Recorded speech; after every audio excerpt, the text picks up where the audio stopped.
I need to make sure I got my chat as well. Oh.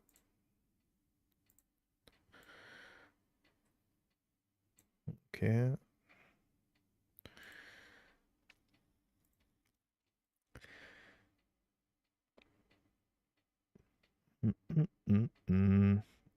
I think it's add up to screen.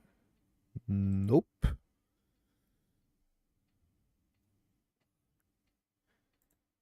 There we go.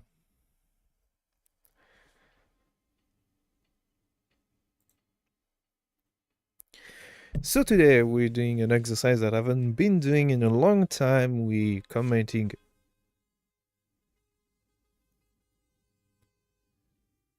It's Sunday. That should be someone getting married.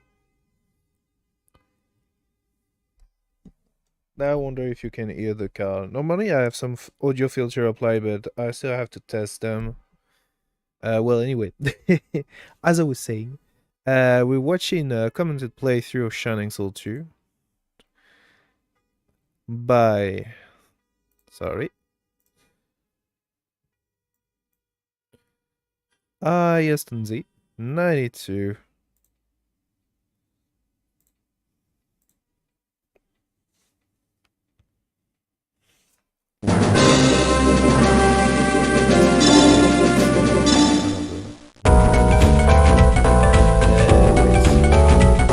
Oh, damn, nice.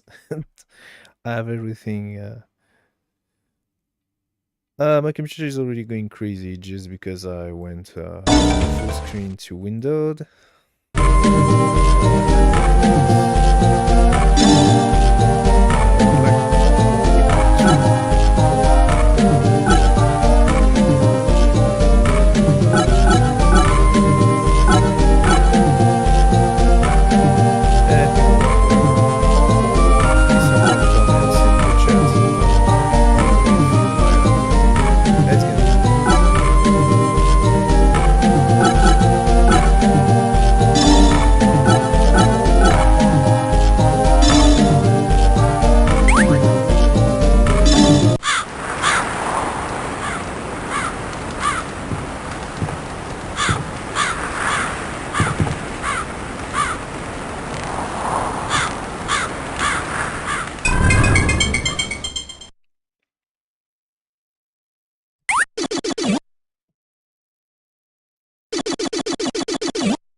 So first thing is that we go for the default name of the warrior. There are clues later, if I remember correctly, that this is the first playthrough of the player. So this is a good thing that it starts with the warrior. Either the warrior or the brawler will be the most beginner friendly.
never mind.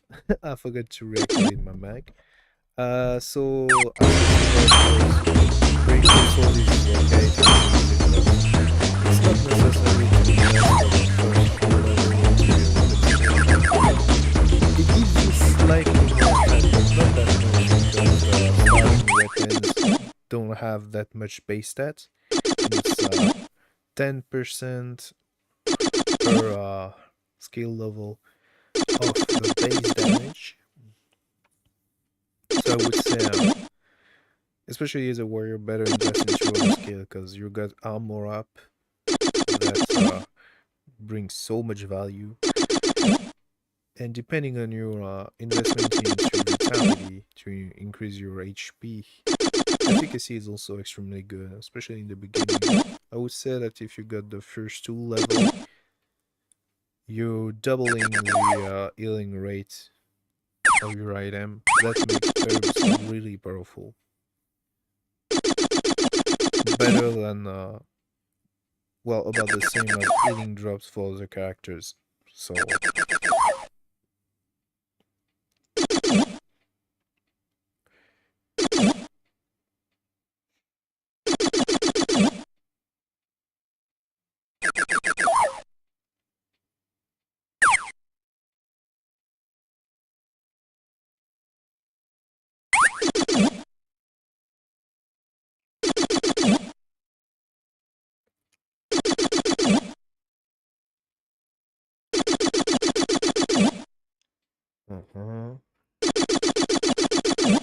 for once I get to see, cause normally I just fast forward this.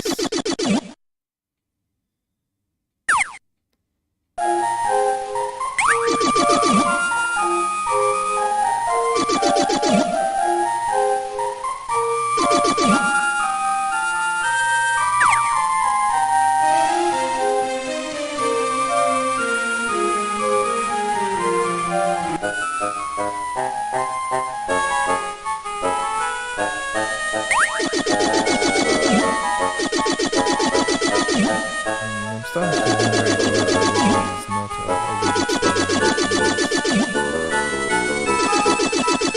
if I reactivate my mouse. Oh damn, there it is, absolutely. That should be slightly better. At least if I understand correctly my audio mix, which is not given.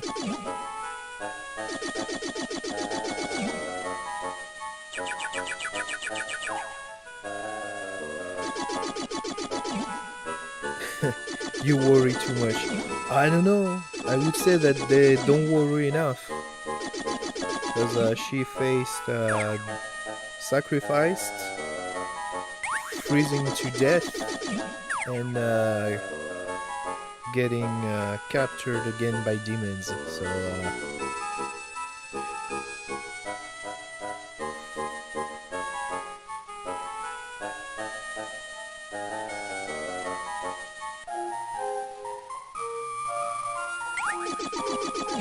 just trying out the few NPCs. I do wonder if we will see fire res. Not everyone knows this strat. If I remember correctly, that was in the base manual that was with the cartridge. That was the time when we had the actual manual.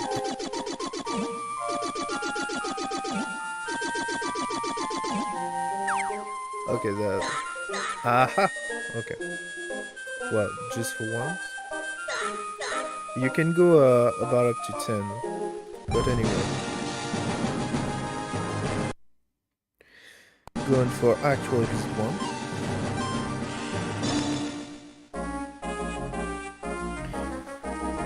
So now we'll see a few level up. I think, if I remember, that was a Goblin Axe drop. But players still went on to only use swords.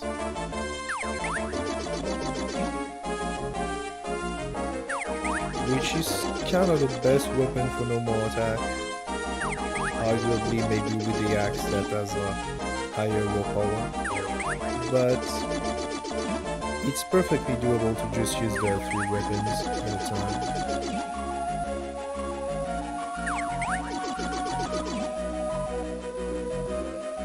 Okay, going through all the line, you can just go forward and interrupt the text.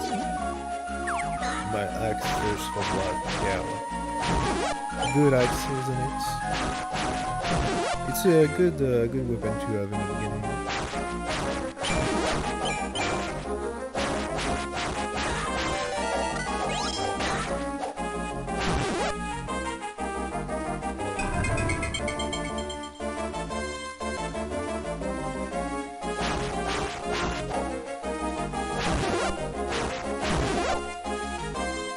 So with a little bit better positioning, could have the 2 paste with single attacks. It just takes a little bit of a bit, but the sword is good partially for that. It's because you have good crowd control in front of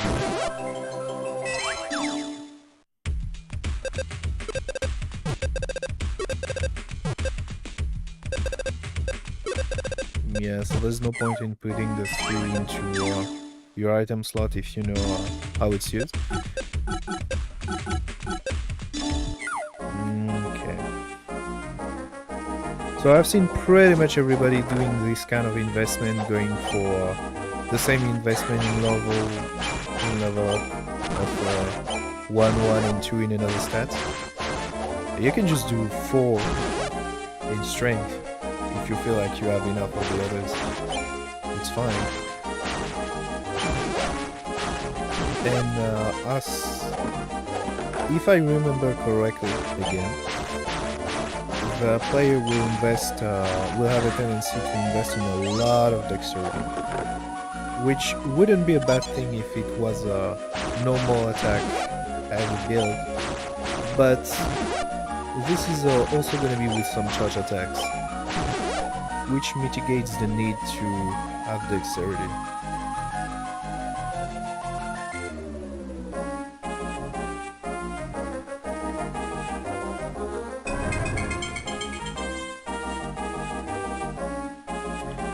So after these 2, level 3. Right. So now further investments.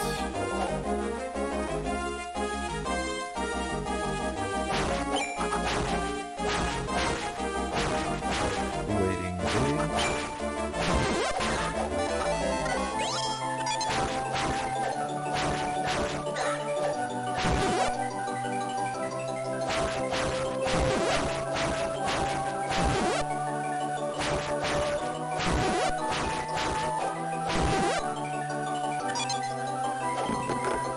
Yeah, the scaling is not gonna be used. I'm spoiling a little bit, but the player will never do any forging the whole playthrough.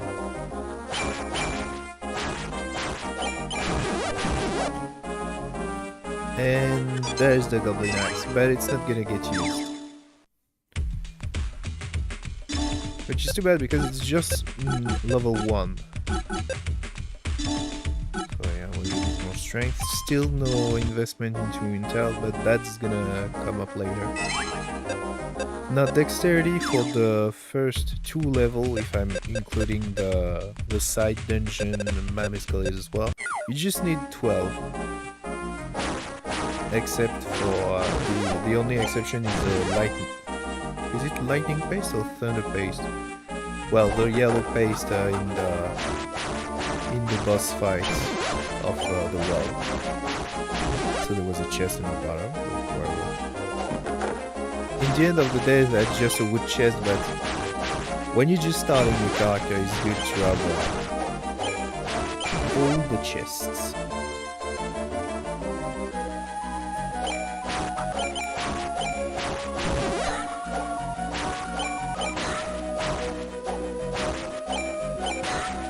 So myself, I would have used the axe there, especially good in the beginning because it gives you, I think, 4 points to vitality. That's 12 more HP. It's always good in the beginning.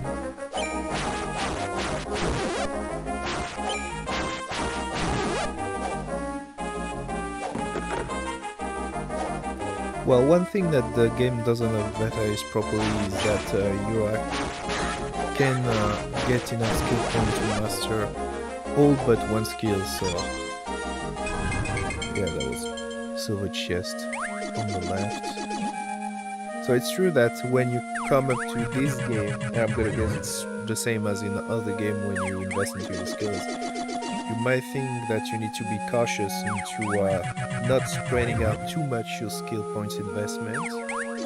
But actually for this game that's not the case.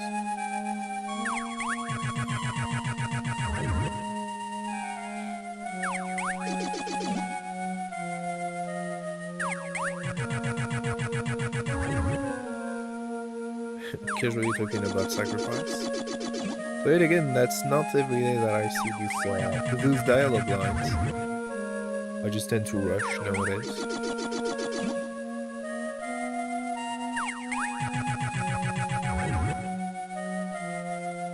The problem being for this one that if you really let all the lines getting played, there will be one goblin that will go to the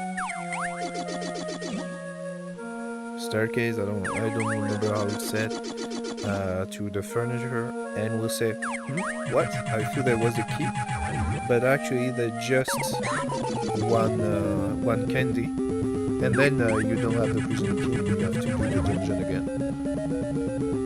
So the same candy that you have once you already get the key or went past the Wizard's Palace, and that's the candy that replaces it. The one that gives you 20 SP, I remember. Fun trivia. Oh, I think at this point, I will try to go into the menu. Yeah. Yeah, that's when you learn that this game menu doesn't pause the game.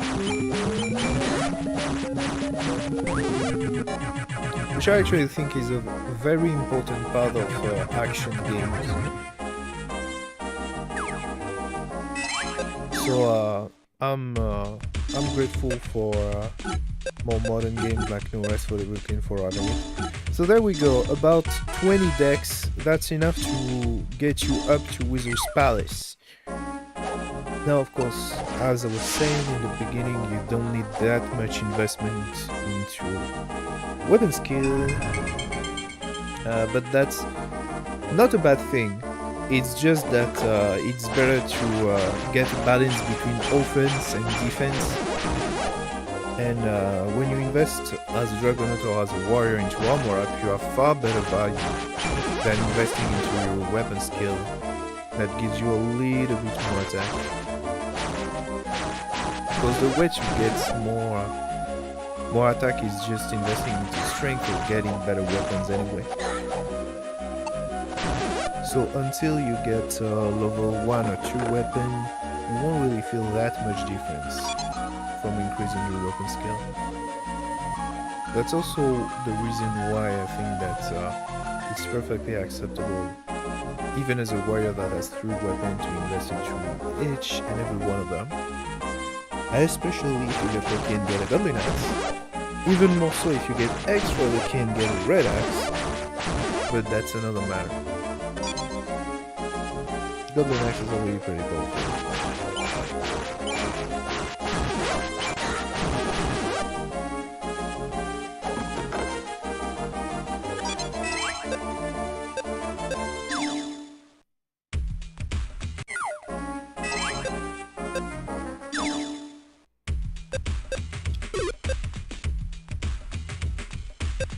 Yeah, so I think it will get a few episodes before the player use select to actually access the description of item.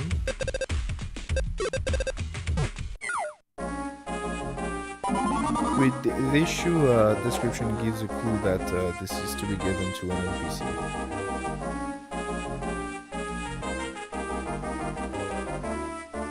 Yeah, I think we'll try that. You get a lot of secret passages in this game, but you always know that it's when the screen scrolling is stopped, you have the limits of the screen and you cannot have a secret passage anymore.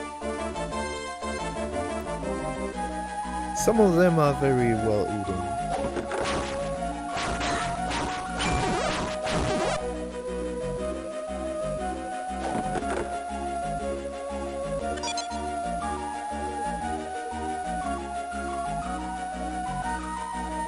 So for now, nothing much to say.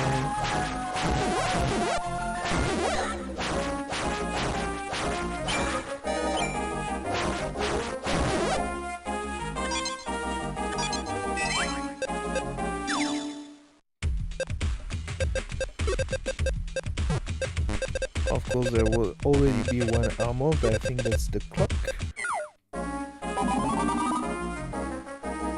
Oh yeah, that's something else that the player will have a tendency to do for a while. Going to the inventory to reassign stuff, and then exiting and using the item with the B button.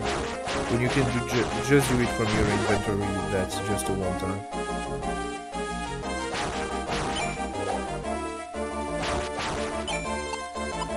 Well, the end result is the same, just getting picky. It's just that it saves, I don't know, maybe half a second. But if you do it often, that still saves time.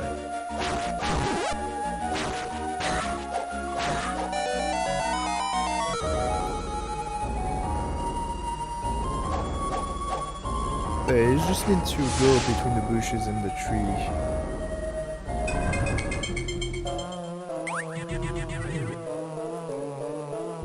Let's see how the first fight goes.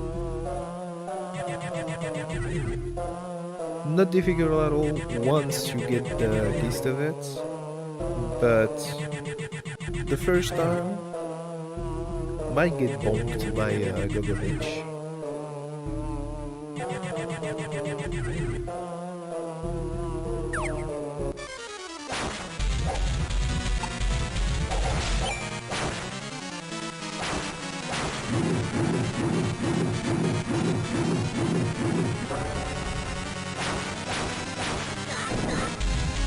Yeah, that was harsh.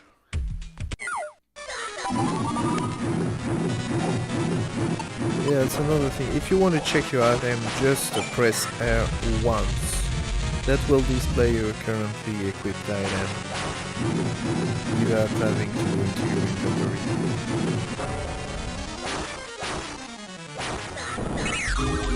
And that's alright. So yeah, it is kind of hard when you face it the first few times. After that, it's fine.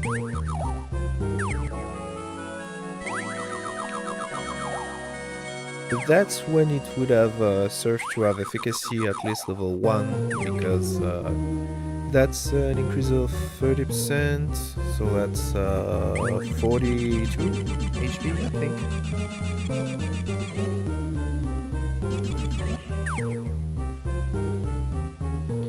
From herbs with efficacy level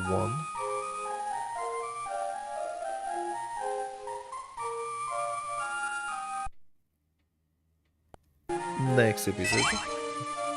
So we are at 3 out of 22. Got a slightly better sword, and yeah, popping up with some herbs. So this is a thing that will be going on between the episode. I think pretty much each time the player will train in between episodes, which, well, I also do, so that's normal. But that just leaves a lot to comment. So right away in the first in-between training session, I was tracked immediately with the investment into Intel and increase into SP, because when you're doing Sword Warrior, most people actually almost never use the charge attack, because it doesn't have that much power, and it does worse AoE.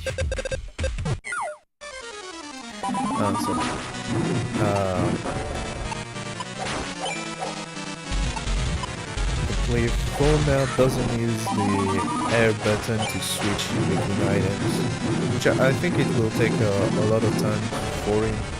But he does eventually. I mean, I don't know if it's a he, but he does eventually use the different slot and switching between.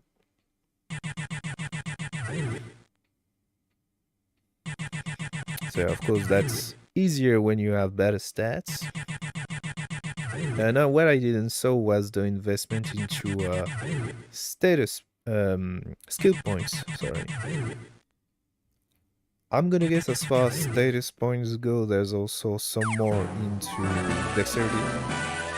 But just from the increase of SP, 1 point of intel is 2 additional SP. So that's already like 2.5 level up just in intel. And the increase in HP was also like 2 to 3 points, so that's at least 3 level up.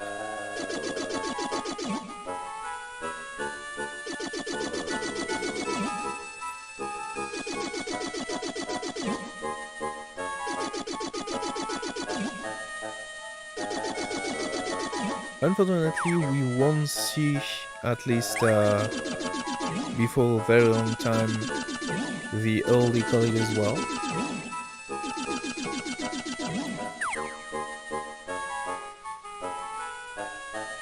I think that if I remember, the first side dungeon that we see is surprisingly the unknown derelict.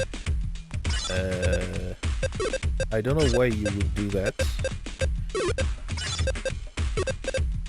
Yeah, I remember that now. Selling monster cards. So better be ready for that. Even if it's hard to watch, but the player is gonna sell ores, which include Mithril, Sharkan, and Dark Matter, and monster cards, and a battering as well instead of using it. Which I'm gonna guess is because you see no increase in your stats just from getting the pointer on it. That's because attack speed is not displayed as stats.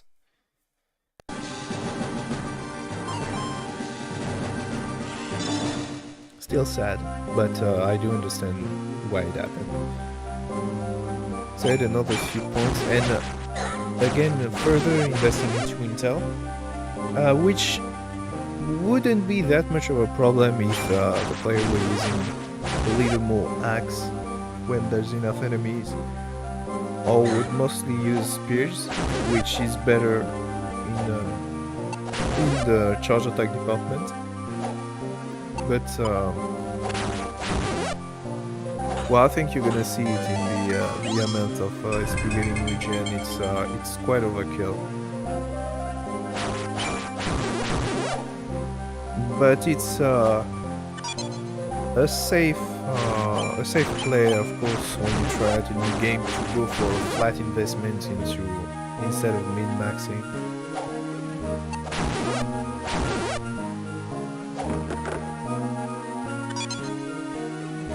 And they do have also enemies that require some charge attack, like the Wisp family. So you know, all in all, I would say that if you're trying to play fast, it wouldn't be good to invest into intel, but if you're trying to farm a little bit of your level between dungeons, you end up having still enough of your dexterity and strength for the normal attacks, so it's fine.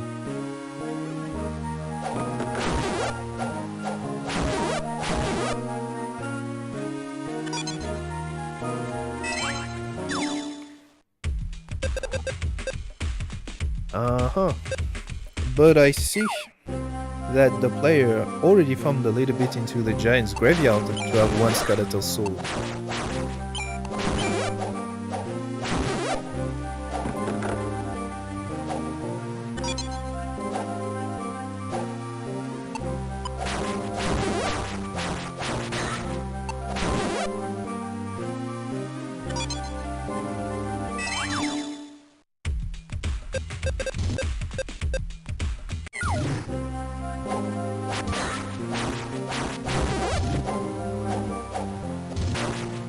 And I can also say that the player is still keeping one sword, one axe, and one spear, despite only using swords, which again would be okay normally, but it's just that if you do not use them, you better having more swords for different situations. But I don't remember that there's gonna be any special swords whatsoever.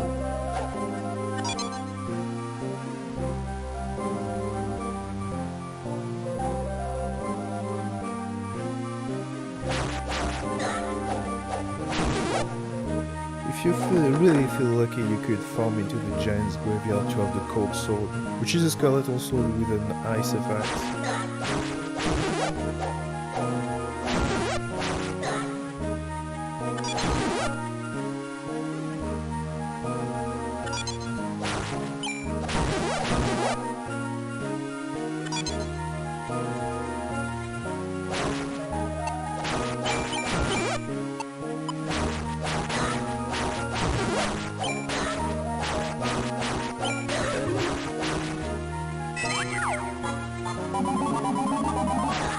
I think that was no efficacy.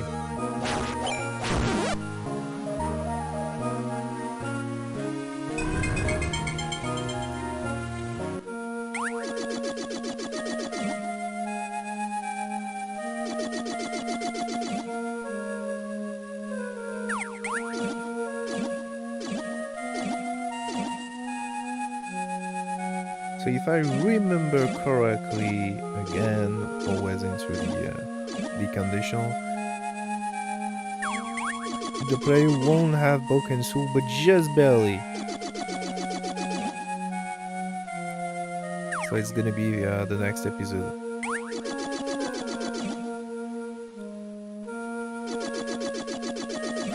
Which actually, if you don't do it, that pretty much doesn't change anything, contrary to rescuing Camille.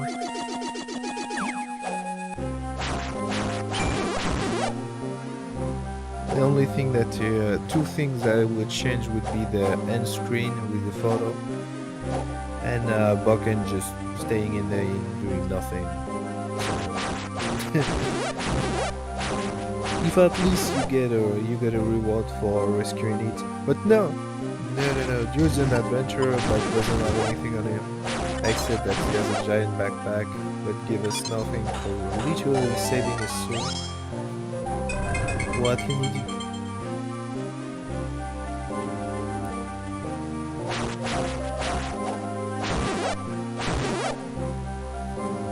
That's why I'm just living here. Where is now? This playthrough, I just standing right in the graveyard eternally. I'm no hero, man. I'm an adventurer. I need money at least. Those swords and armor aren't gonna buy themselves. So still level 2 swords.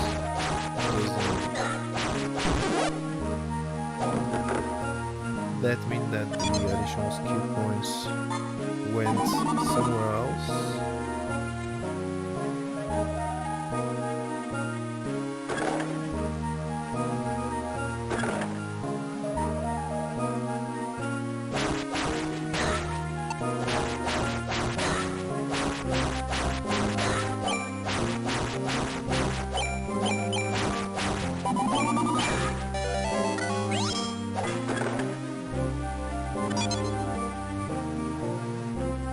So the next screen is the one with the most skeleton on it, so when you have the best chance to get the cold sword if you get lucky. But I don't know what we see.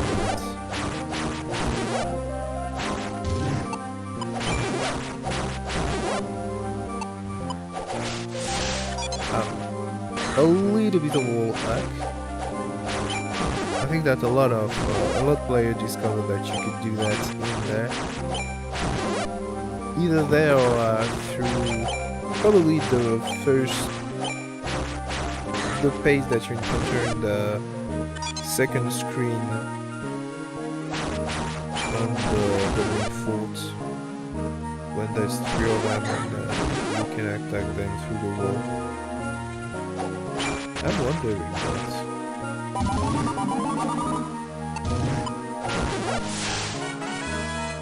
Aha! Okay, so level up. Let's see. So dexterity. Yeah, dexterity is too much, but again, you wouldn't know if you weren't watching the stats of the monster cards, which you do not always have access to in game. It's always better to have too much than to not have enough, of course. Now, intelligence is almost as much as the other stats. So they're pretty high. But as I said, it's better to have a flat investment when you don't know that much of the game. A single point in spear, but still no spear. That's still gonna be a sword build through and through. I remember that. So, okay. Armor up, it's good. It's a good thing that invest into armor up and no shield, because you get better value out of that. Efficacy, okay. Now tactics will actually not give you that much attack, because those are, yeah, of course, an investment in the counter. Yeah, you wouldn't know that the skill is not working properly, but sadly it does not work properly. So it's not.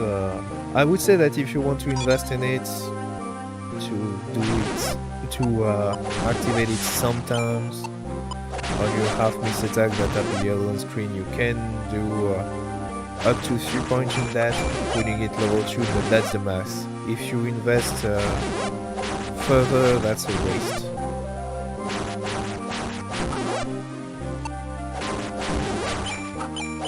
And as far as tactic goes, if I remember, you have for the different level, you have 2, 4, 6, 9, 20, 12, 15, and 22. Something like that. But I remember that even the ceiling is not that much. So it's good in multiplayer because the boost will apply to your whole party. But in single player, you can just pass on the tactics.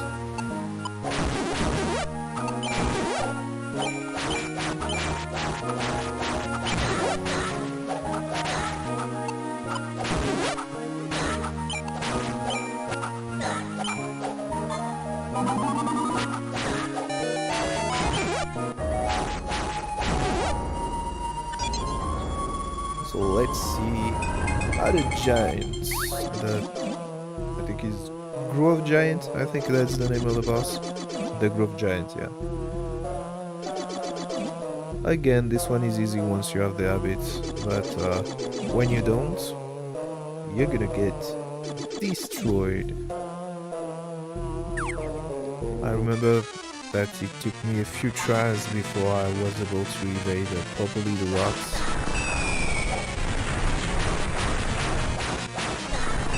Well, 13 years ago, of course.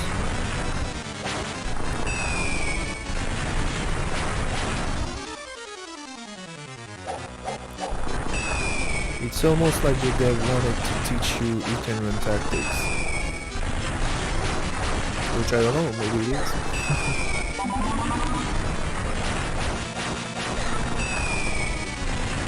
So that's actually one of the few instances when it would be good to have the charge attack. Because you run, and when you hit, the charge attack will enable you to rush.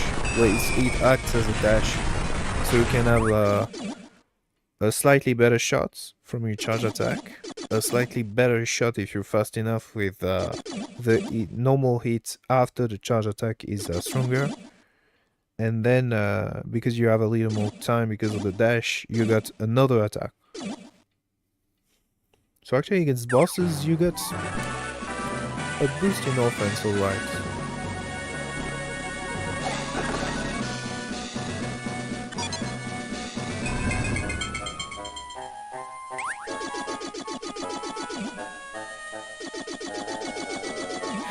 You must punish that witch.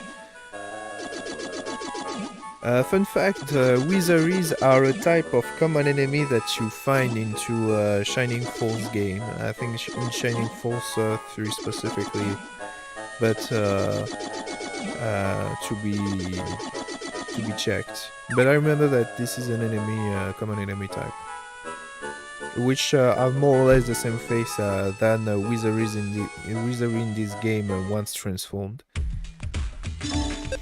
So we already know that this monster card is gonna get sold, and bones and dark matter as well.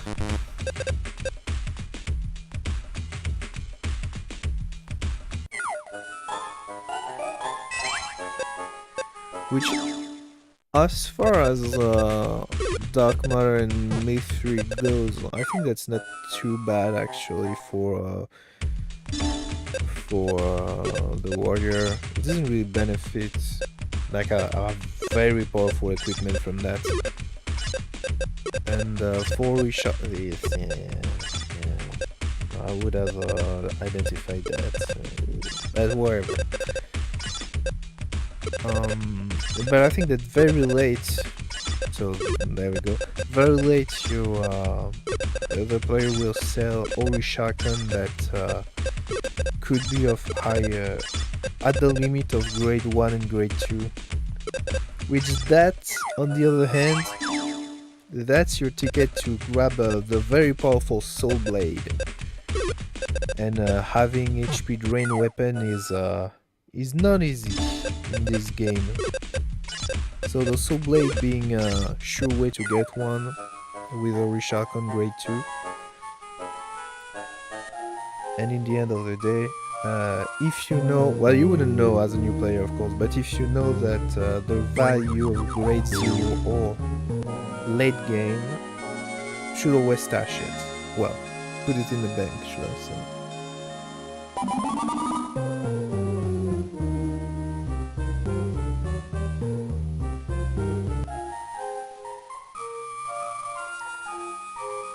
So at this point, with this amount of HP, efficacy could have a few more levels. And that reminds me that I don't think that we see the player going into the Colosseum at all. Funnily though, redoing the dungeon to give Boken his soul back is funny. But the first time you see this, you might think that you need to do this to progress, but actually you don't. Now even more HP. No further investment into Interval. I don't remember if there's more after. That's already more than enough.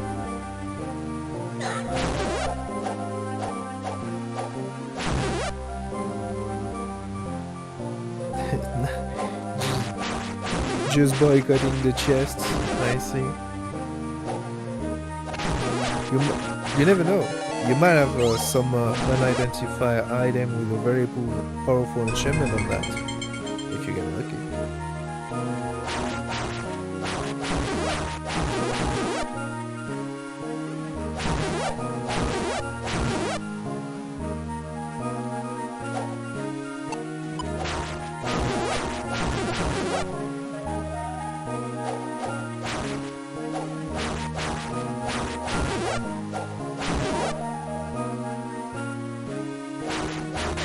Funnily, the player is trying to really go through the screens really fast.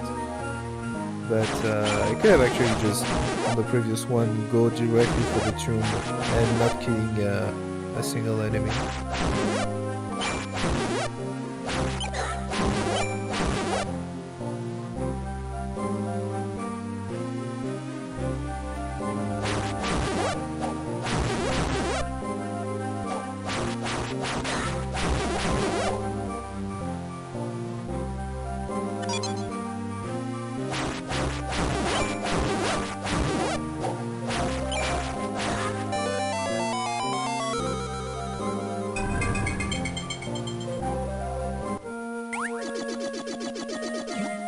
So this time, Bargain Soul is gonna get acquired.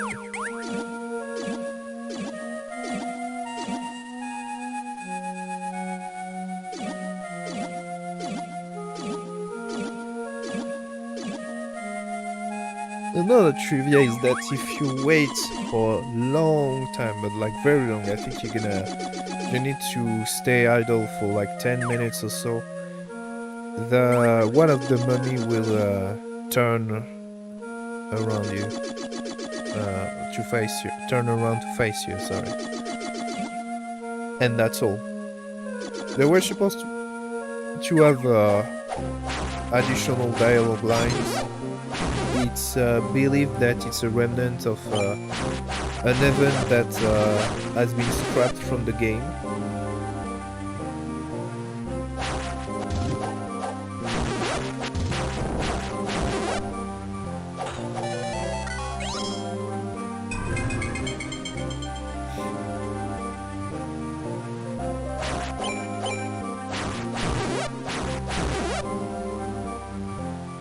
Bun shot.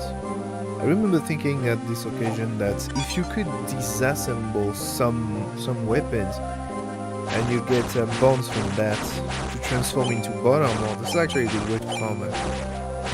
That's not in the game, but that's an idea that you can find in other games, disassembling weapons to get materials from that. Wish we get that in No Rest for the Wicked.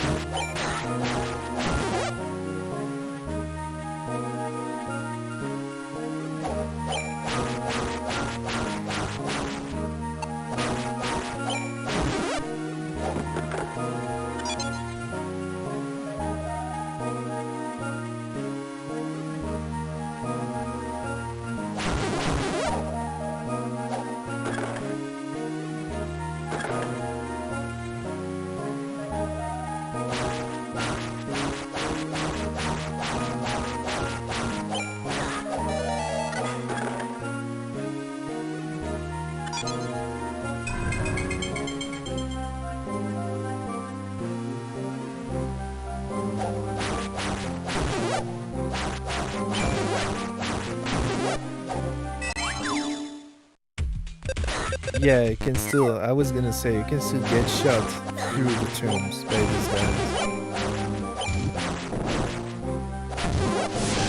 And there is a tomb to unlock the next screen, so in this one you can also just run through to the end.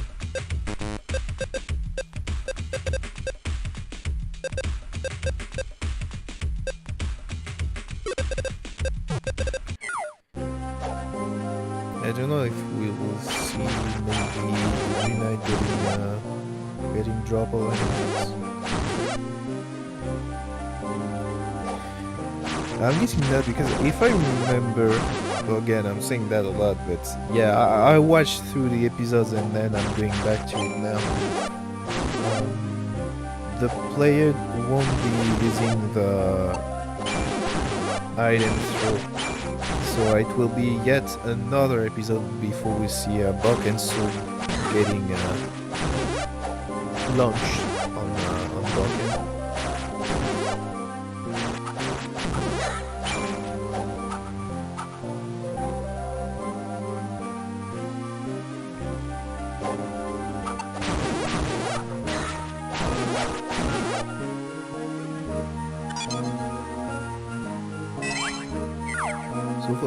That's an interesting side actually, because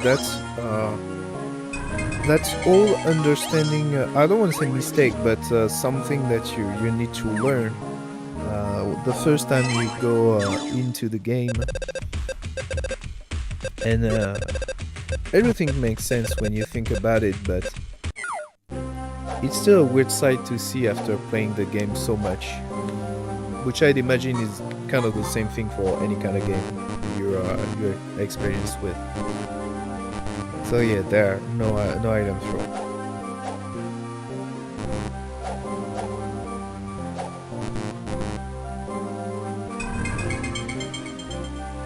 Which means yet another time the dungeon, another time.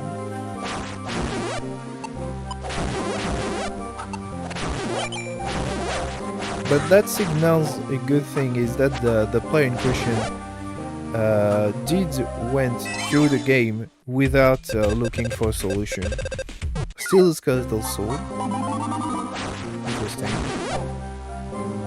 By farming for that much level with just a few, you probably could have gotten a better sword, actually, just from the unidentified item.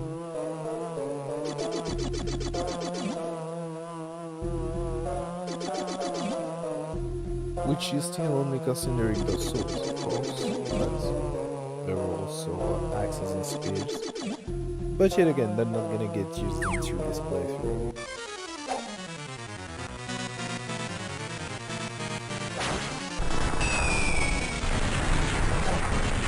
This will be quite long, so I think I might stop at half the game. Because if I remember, the episodes get longer and longer. So I'm gonna stop maybe after the very spring.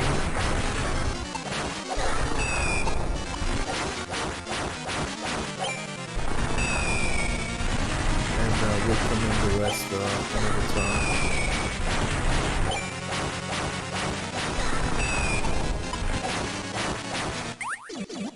Yeah, that's going faster when you up a level, of course. And this time you did notice that the player was using charge attack against the boss. So now finally it pays off to have additional intel.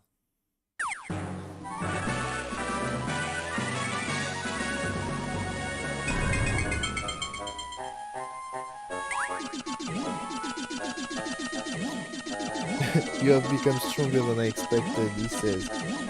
After getting so much level, you don't say.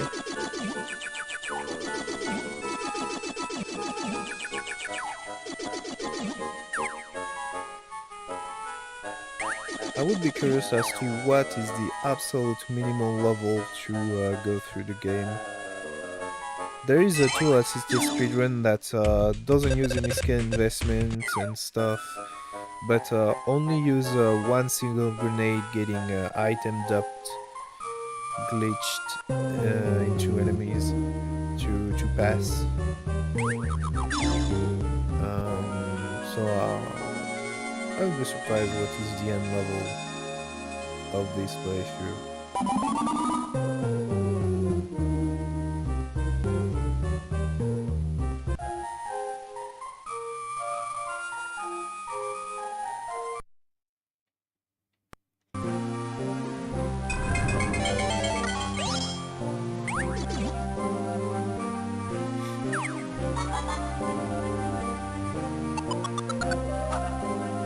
Yeah, that's better when you know how to do it. I think that if I remember the one of the three guys always drinking at the table is telling you about the item flow function. But again, who speaks to the NPC in the castle to know what to do? Not me when I was a kid.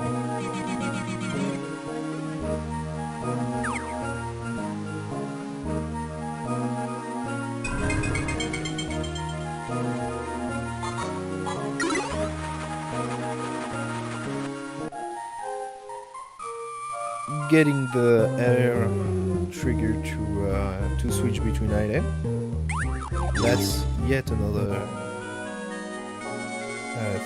knowledge absorbed by the player.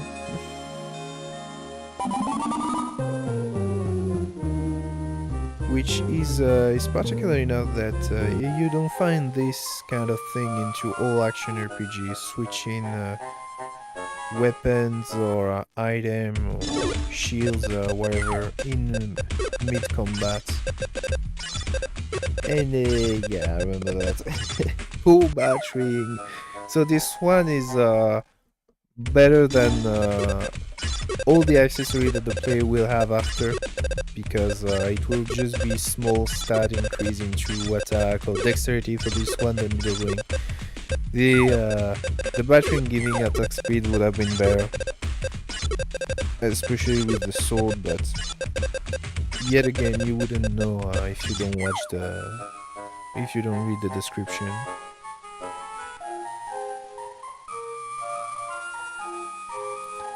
On to Wizard's Palace. So I don't see the stats, but we already know that there's enough dexterity to go through this. The strength isn't that much, despite the investment into sword mastery.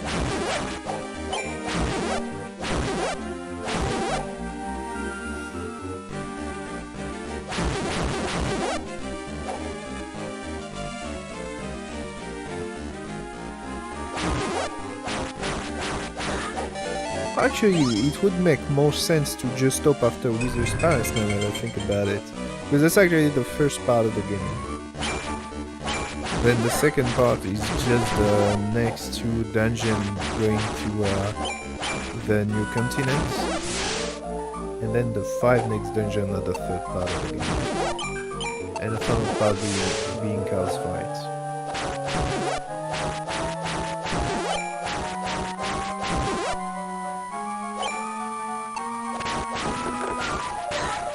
Actually, it's the second part of... It's the third part of the game.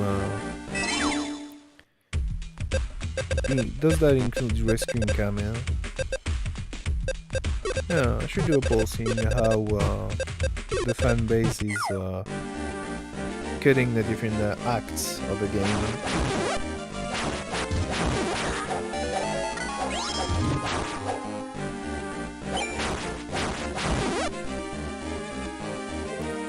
So gotten pretty lucky with these mages by being aggressive, but this is not gonna be the same while facing the ice gizmos after, and another passage with the mages. Because you might feel really defensive as a warrior with armor up and without the armor, but that's only when facing physical damage. When you're up against spellcasters, that's another thing.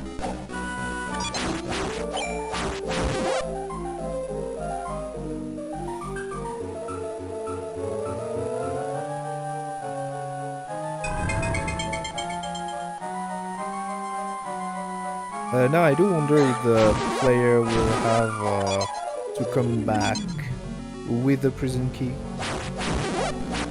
or if the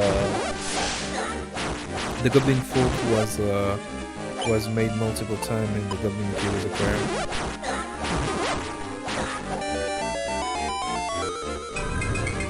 Pure varying scroll.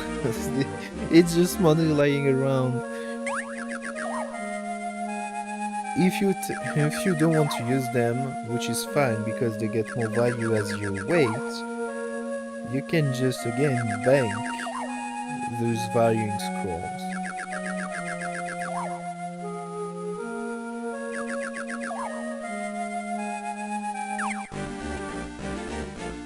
Okay, yeah, that's coming back.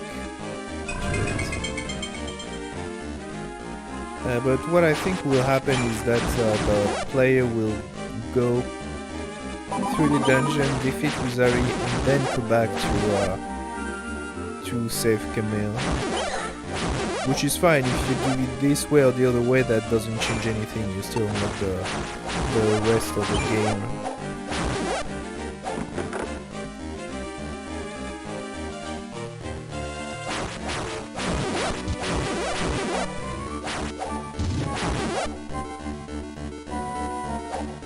Which I actually threw, by the way, that you needed to defeat Wizari to access the fairy spring. But actually, this playthrough showed me that that's not the case. You don't access the pirate ship if you don't free Camille, but you can still access the fairy spring.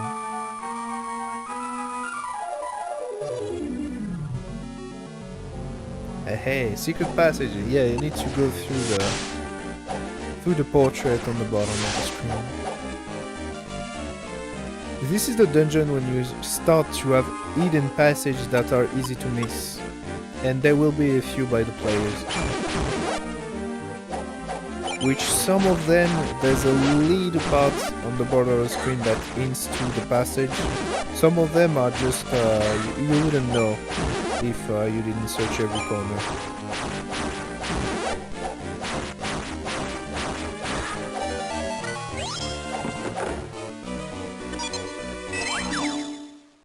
So where do we get? Still with the same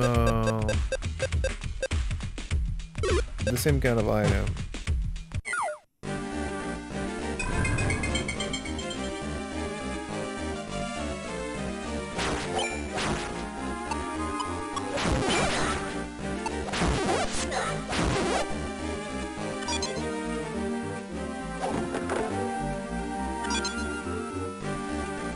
And no. The ice gizmos in question that I remember. And that's not as easy. This is the dungeon when you really have a lot of multiple elements lying around. Because you have ice from those gizmos, you have fire from the mages. The last one, the Demon Master, is using thunder and, well, wind. There's no wind element, but he's using physical spell.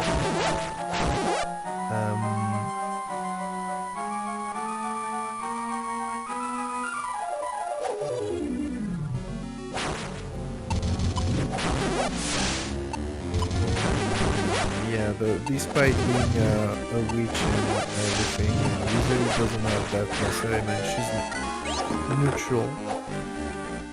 And yeah, I'm thinking you have light and darkness. You have poison because you have some spiders in there.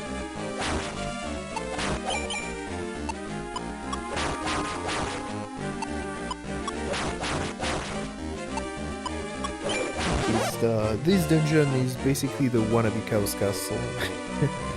Still missing the actual Chaos element, light and dark.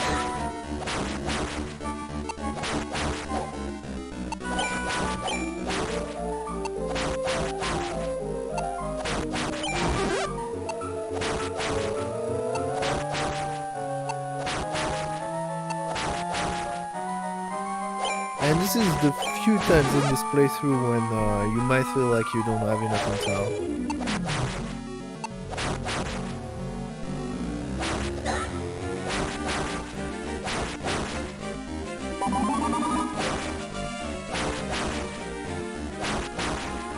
Yeah, I can never understand why sometimes those armor they get to move.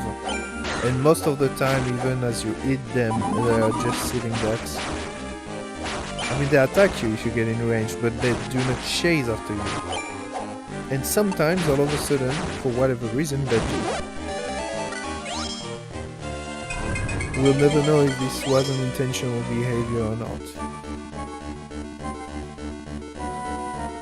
Yeah, so one of the few secrets when either you get the 4th ring in multiplayer, or in single player, for not some of them are still inaccessible, but others you can use bombs and grenades depending on which one. Oh, hello Julian, how you doing?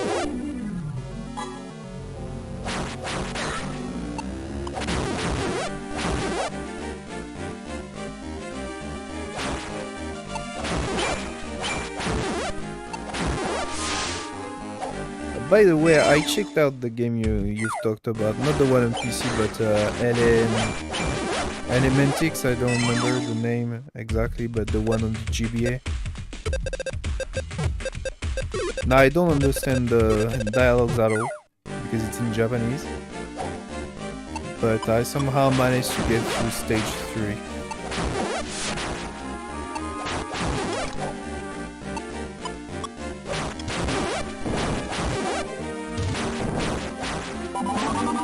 Now that the player is starting to use a lot of charge attacks. So we might see a further investment into intel.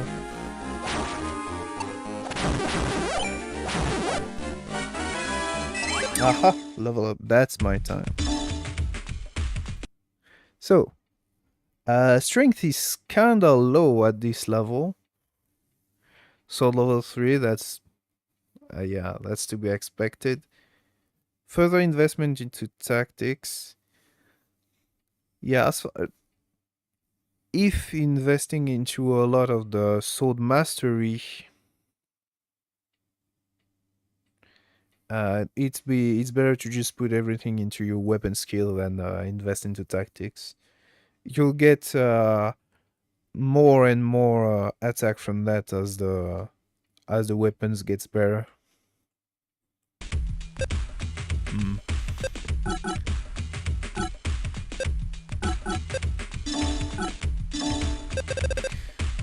You don't have to understand anything to burn things. Yeah, that's true, but it still would have given me like in this GBA game, there are NPC. I suppose, because I didn't understand nothing. They're supposed to hint you at what you're supposed to do to progress through the stages, which is cool and everything until you don't speak Japanese.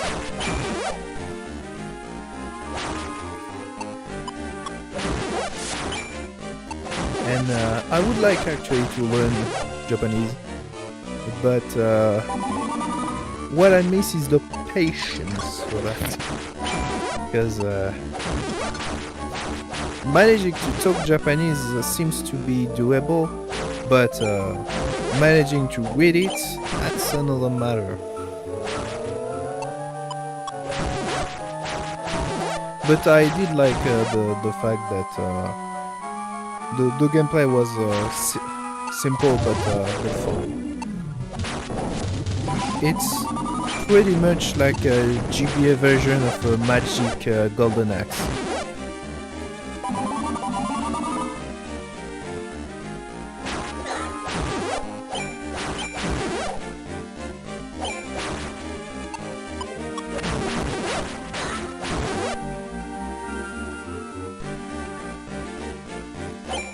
And I think that at this very moment the player got really lucky, because the Demon Master tries to use his Thunder spell instead of the Tornado spell. This Demon Master can really easily screw you up. Yet again the same depends on there. That Full Mithril is gonna get sold 100%.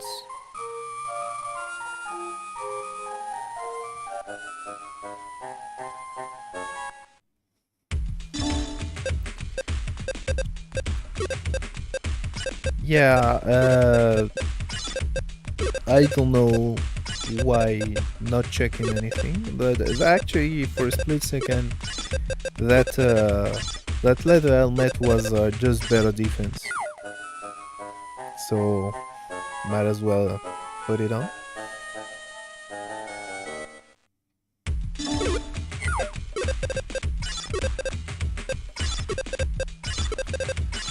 Yeah, still going for healing drops. One of the nice thing about playing the warrior is that you can invest into efficacy to cut cost while using healing item. I had a tough time against the boss. Oh, that's not me playing, by the way. This is a commented playthrough. This is another player.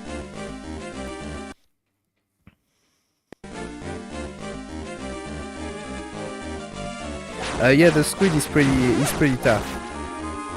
I still don't know, depending on my patience, if I will stop after Wizard's Palace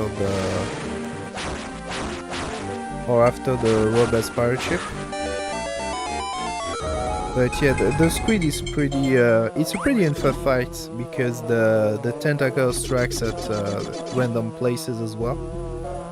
I mean, this player claiming that you can kind of know where it's gonna land, but no, I don't think so. Yeah, words of great beauty, and not not when transformed.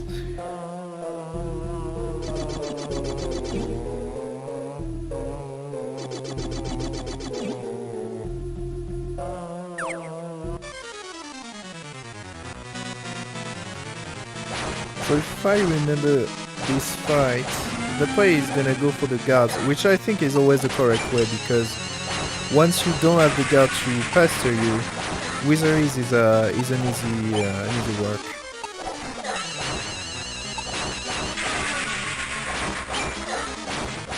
You can see that armor investment is pretty tough. The guards are actually somehow good attacks, but only doing 7 damage.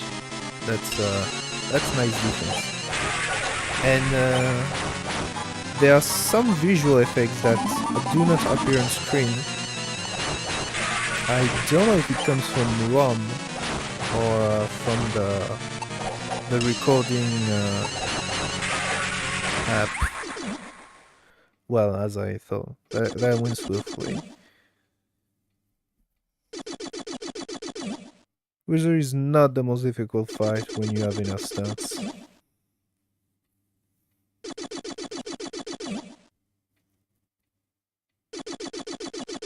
Which I still wouldn't say again about the squid.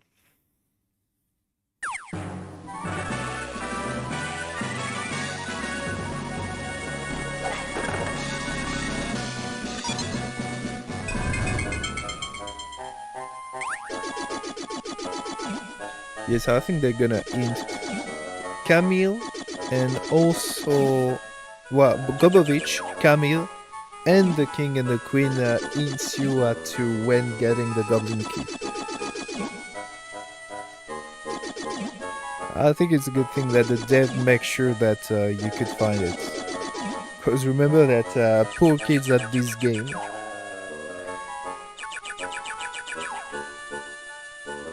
If you don't find the prison key, you basically have the have the game in early access with only 4 dungeons out of 10.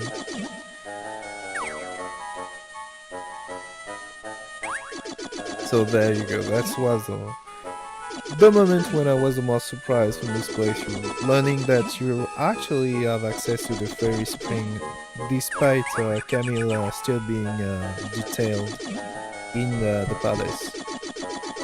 I know that if you don't free her, you don't have access to the pirate ship, because she's the one giving you the map. But for whatever reason, I remember that it logged the fairy spring as well, but that's not the case. My bad.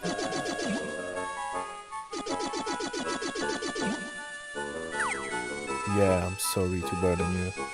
He's not sorry though. I mean, how many freaking knights are into the castle?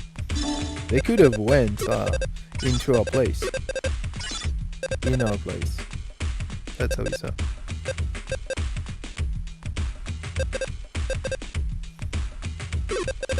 So despite it being because you can see that's actually just one more attack. I wouldn't have paid for that because the cost is pretty steep, and each time you have a good chance to actually have the same weapon into the next dungeon. That's another matter if it's about spellbook, but as far as weapons go, I don't anymore take these from the shops.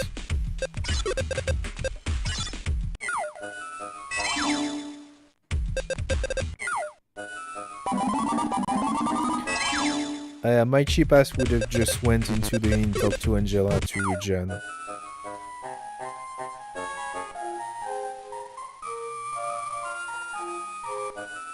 But I'm getting picky again.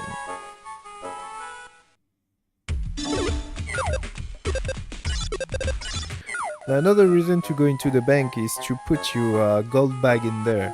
Because each time you get defeated while in a dungeon, well, of course not, the player is over-leveled a bit, so that probably wouldn't happen. You lose at least half of your the gold that you have in your bag.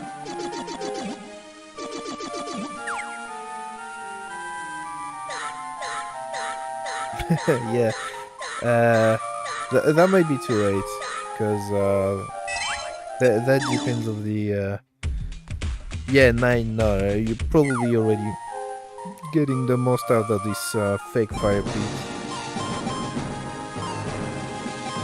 You usually carry your gold. Well, if you're sure about you and not getting killed, that's fine. But just know that if you carry your gold, well, you don't just that doesn't change anything from shopping.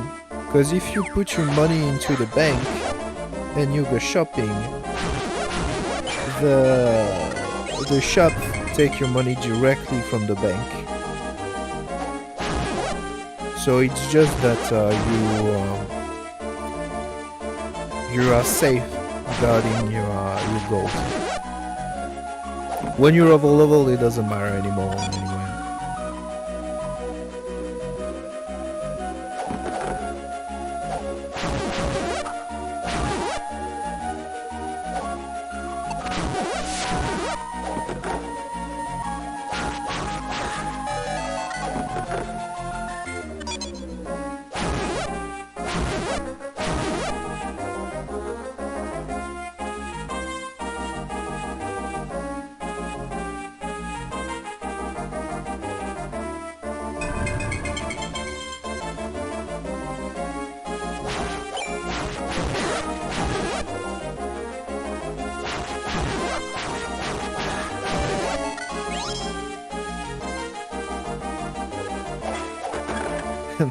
It's funny seeing a player so overleveled, still wanting to defeat each and every enemy while going through the dungeon. Oh, I'm guessing it searches for every secret path.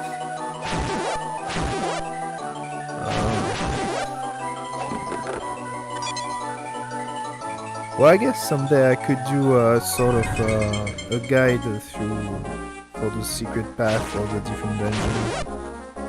But there's already an YouTube channel, an old YouTube channel at this point that made this. And you know you are there for that if you watch these videos, because the channel name is literally Shining Soul to Help. So pretty literal. For GBA game tops and only... Oh, I absolutely agree to that. Each time, I don't even watch tops 20 anymore. I really need to go search for like top 100 or 200 to actually get new game. And each and every time, you also have different tops that are just totally garbage. When you are searching for action RPG and you have action games that are not RPG and you have RPGs that are not action game in there, like top 10 20 action RPG, Final Fantasy 7. Yeah, that's not an action RPG, man. That's just a traditional RPG.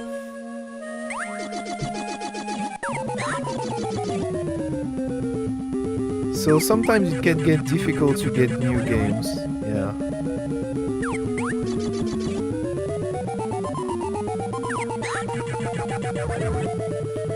And also there is a problem with this kind of tops is that you always have people that try to sell you the thing, but badly.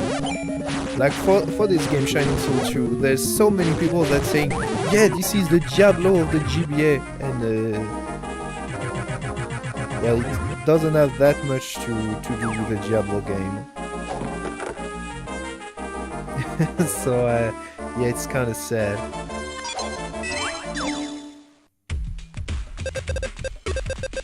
Well, I would say that the best top of action game that you could find are not on website, but are actually from content creator on YouTube or maybe other social media, mostly YouTube probably. I actually got some of them from this kind of top.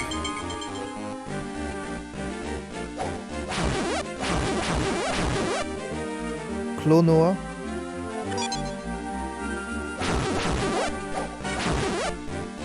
You translated a game. Well, man, that's some dedication. Oh, so going through Yeah, sword level 4 next. So at this point it's already arguably too much, because unless you're planning as a warrior to go for the Knight Red Drop set, or maybe the Magma set for whatever reason, there's no point in getting more than level 3 for your sword mastery.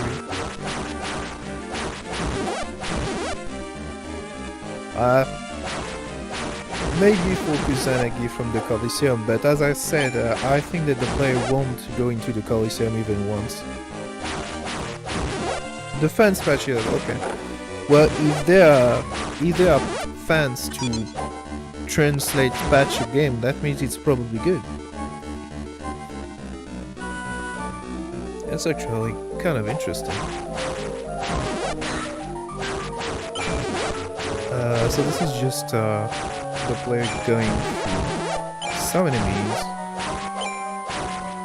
I'll just take 1 moment. Oh, never mind. I think it makes everything blurry. I'll just take 1 moment for this to check on this.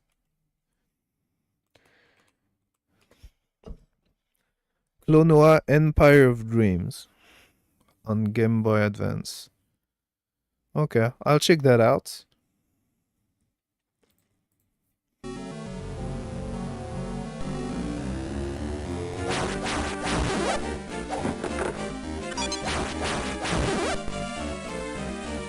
Pseudo 3D and colorful graphics, yeah, I saw it from the jacket. Now, Pseudo 3D could mean a lot of things, but I'm gonna guess it's isometric 3D, because that was popular in GBA and DS era.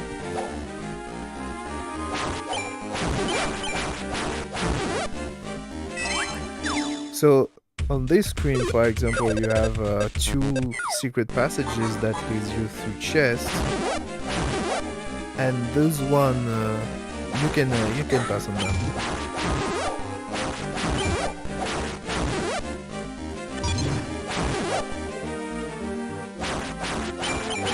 On the side of my good eye. Oh, one bad eye. Well, I can relate to that because I have one bad ear. So, aren't we all broken in some pieces, right?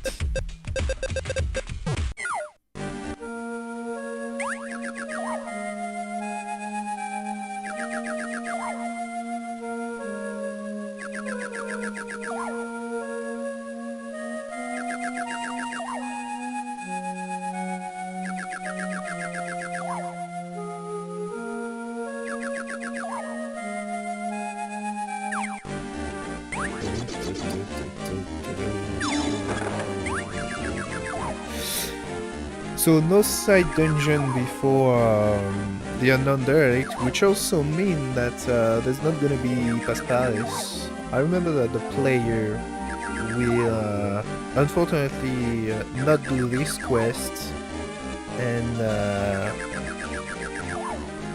this will literally double the prices of eating item, which is kind of sad. Some retinal detachment, okay. The only thing that I know about that is that it's common for boxers to have.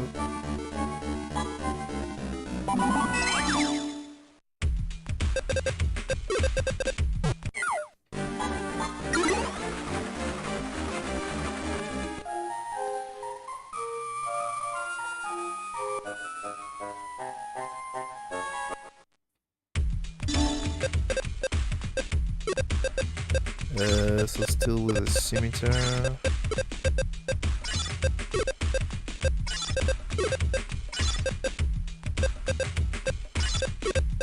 Oh damn, selling the valuing scroll. Well, yet again. Put it in the bank. You have space. How many space do you have in your bank? You have 5 different screens. I think that's 15 each. So you got 75 emplacements.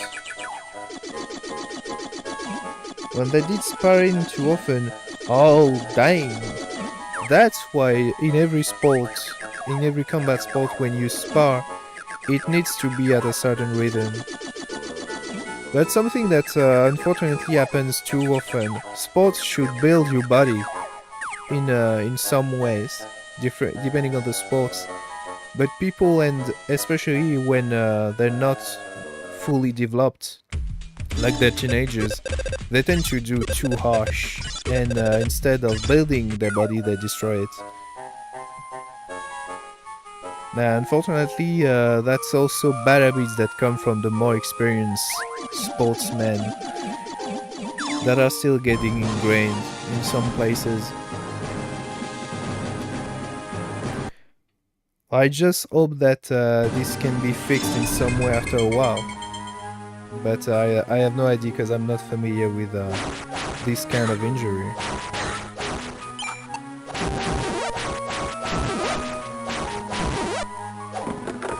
So if getting from the knight red drop set, which is actually kind of cool on the warrior, the red drop sets are not always as equal.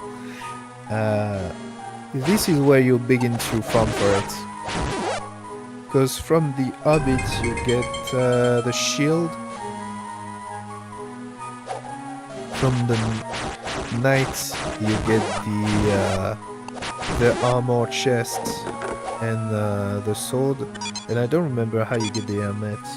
Might be the Hobbit as well.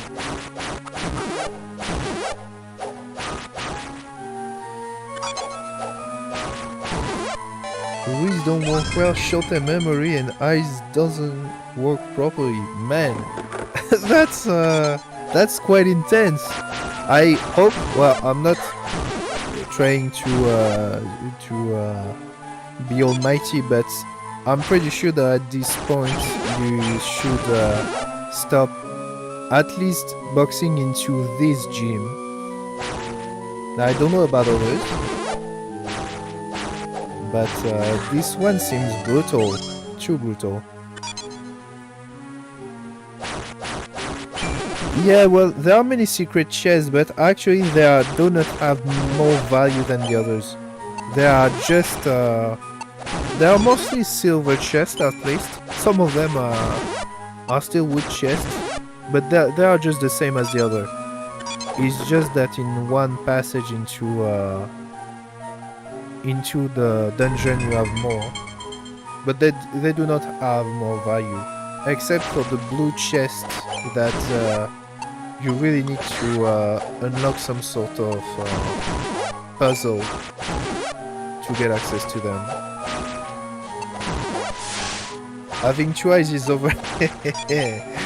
Having two eyes is overrated. Well,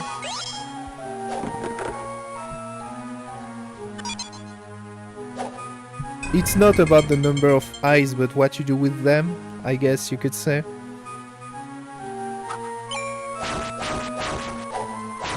In the end of the day, you know, you still have one eye that is the main one between the two, your directing eye.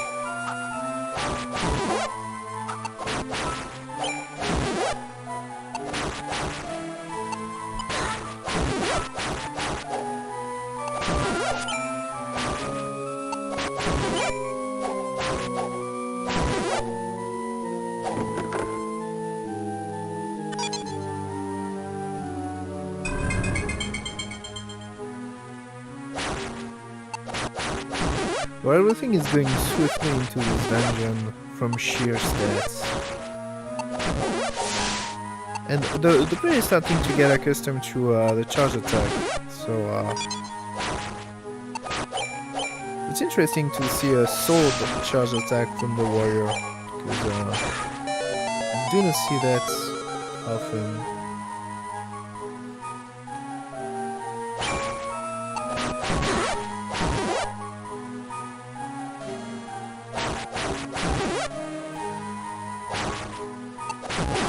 So yet another secret chest on the left of the teleporter. Still just a wood chest though.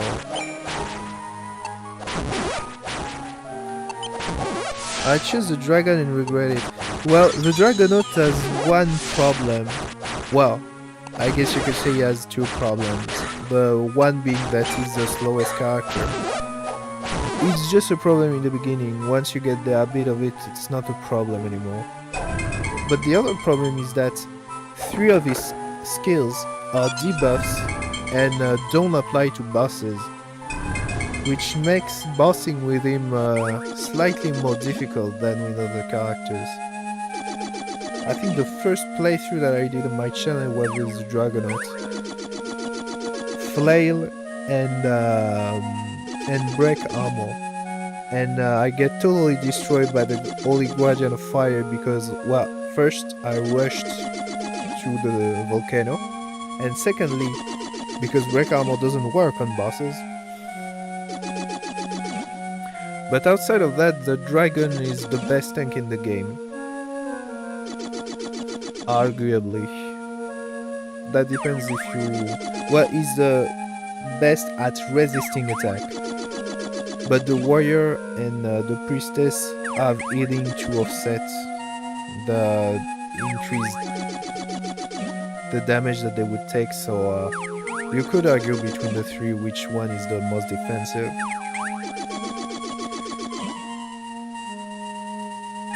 Playing with... Yeah, the flail is pretty slow, but so when you're playing with the flail as the Dragonaut, you should take advantage of the fact that you have range on that. And if you can maneuver just a little to get the enemies coming at you in a line, or something that kind of resembles a line, you can get many of them on one single attack. And the fact that the flail has a lot of recoil, so it pushes the enemy back, it enables you to do that. But you need a little bit of habit to be able to do that.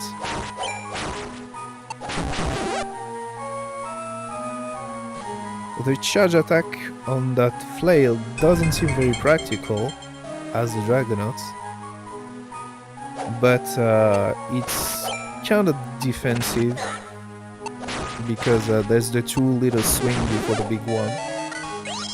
Again, it takes a little bit of habit. I would say that's actually the main problem of the Dragonaut, is that it's not easy to use when you don't always know how to play the game.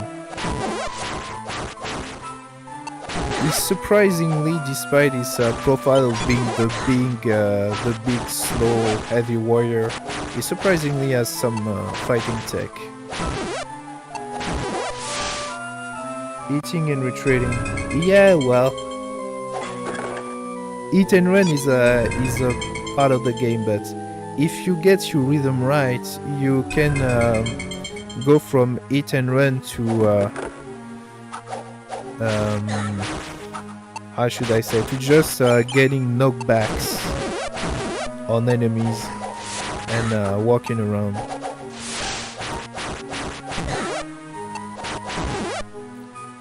But it's true that the other characters are better at hit and run tactics because their charge attack are more are easier to use with this. Actually, just as a Dragonaut, just the axe as a charge attack that is easier to use. You use it, you run back while charging your attack, turn away and poof, that's a dash, and that does your hit and run. I even remember that I got enemies on coming at me in a line, and so there were and I were moving in a line perpendicularly to the line of enemies, and I was just going poof, poof, left to right and right to left while dashing. You can do that sometimes, and because there's AoE, it's it's a goofy but effective tactics actually.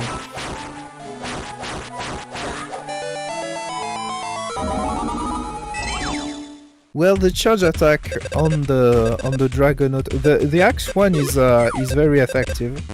The one from the flail is more complicated to use. The best thing about the flail charge attack on the Dragonaut is that it goes extremely well with break armor. That's why I did it as the first playthrough on my channel. Because the break armor is a debuff applied when you hit the enemy, and I don't think that it can stack, but it activates with a very good percent chance.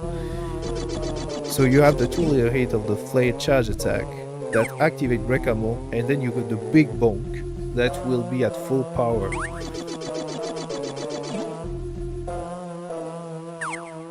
But that's not the easiest character to use. I would say that maybe the archer arguably is even more complicated to use. But other than that, it's actually the Dragonauts.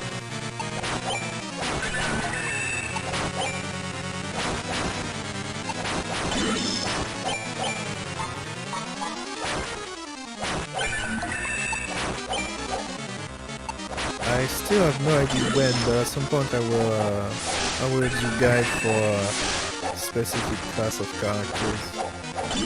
So that will include the way to use the normal attacks and charge attacks. Just thinking about the time it will take me is making me depressed, but once done, it's gonna be interesting. With the with the cats,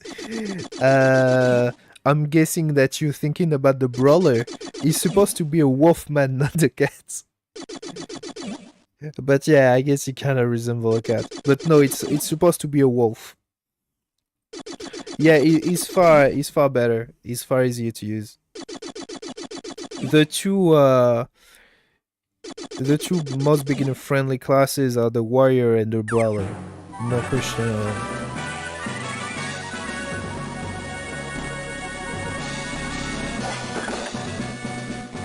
Those gold chests. I've heard that some people add souls into the gold chest after boss fight. I never remember having that. Well, I hate to say, but Wolfman is actually his race. So, and it's official, you have official arts for that. So,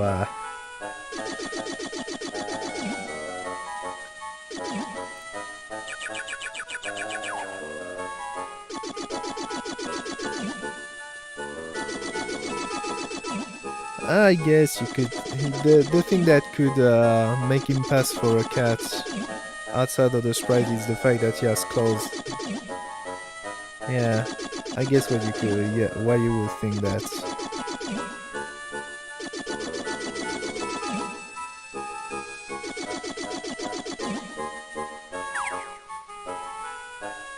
Well, he actually has the same race as the guy from the Coliseum.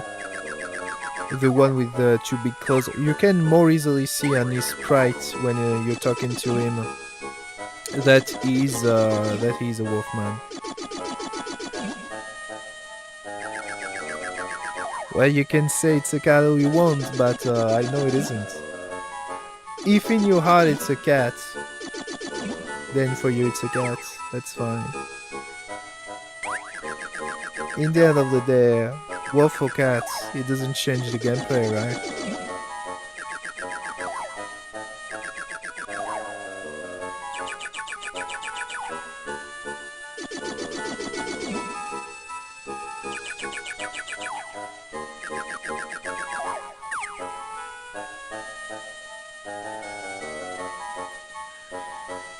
So yeah, that's the passage when Camille is giving you the map. We all know that the dark matter is gonna get sold. Yes. Unicorn ring, well, I'll say it's whatever. That would have been good actually just against the boss, but outside of that... maybe if you plan to go into advanced mode. But I have yet to comment on an advanced mode playthrough, by the way. Most of those I did myself or that I commented stopped after actually not even chaos, but after defeating death out of darkness, which is fair. I mean, chaos is technically the last boss, but you just need to have a ton of healing waters against him, and it's gonna be boss.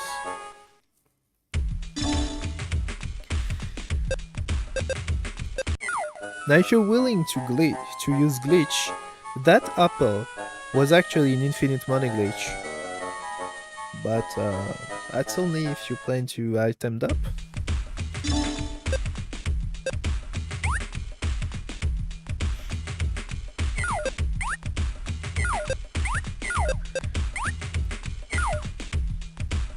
So there we got the player using the select to get to read the description.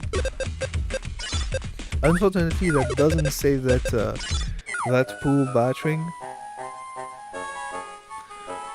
But yeah, my tip is that if you got the battering or the flash ring from the Coliseum, I use it. It's too good to pass up. To pass on that. That's the expression. My English is broken.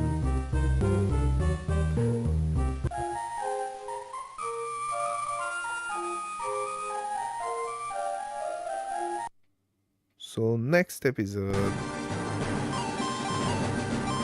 So that's gonna be Robert's pirate ship, and that's gonna be the last one I comment. That's 5 dungeon left. So yeah, I'm gonna do this in half because that comment playthrough is pretty. I mean, how many times now?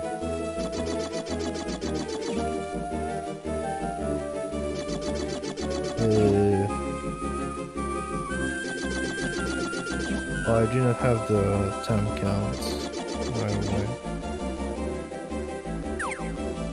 Right.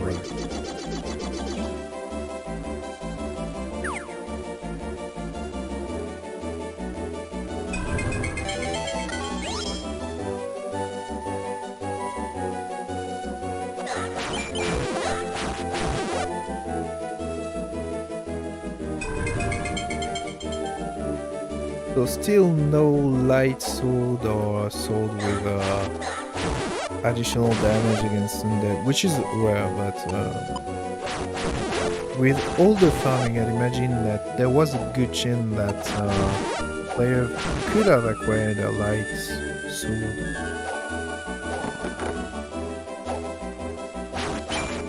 Why is that guy saving the world or sleeping in a hotel? Ah! Well, I mean, even if when you are the hero saving people, you're still kind of an adventurer, right? You got no money. I mean, it does say in the beginning, in the introduction, that it says something along the line of a young adventurer yearns to be a hero by going into the tournament in the Coliseum, something like that.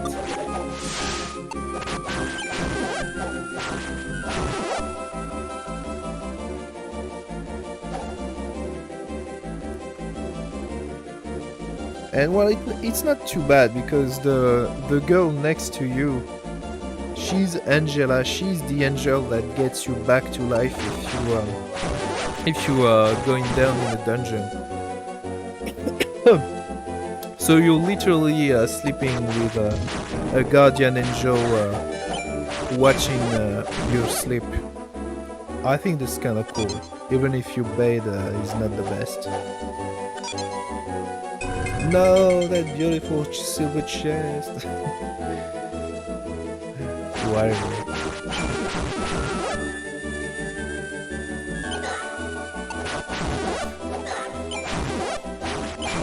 The king is stingy. Well, I mean, remember what you say about what they say when the last time we rescue Camille.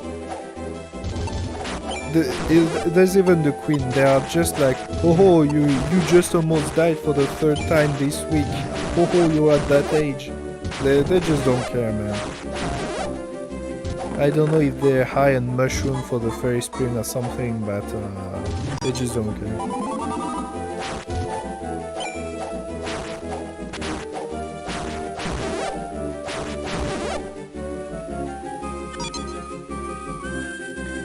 I think that pieces of armor, the half armor, might have been better than what the player had.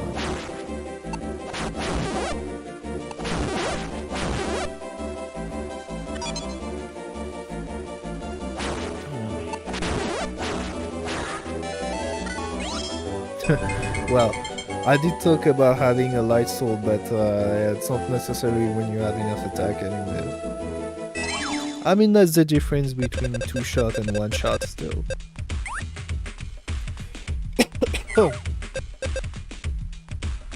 Oh, never mind. I'm an idiot. Okay, so the player already has that half armor. And interestingly, he has an armor set. So that's another knowledge that he got now. Armor sets are a very good part of this game.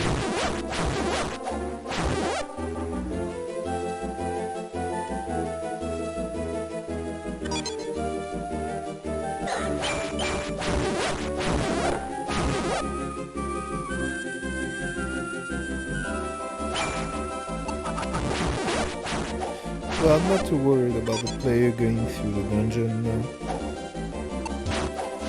That still leaves the bossing though.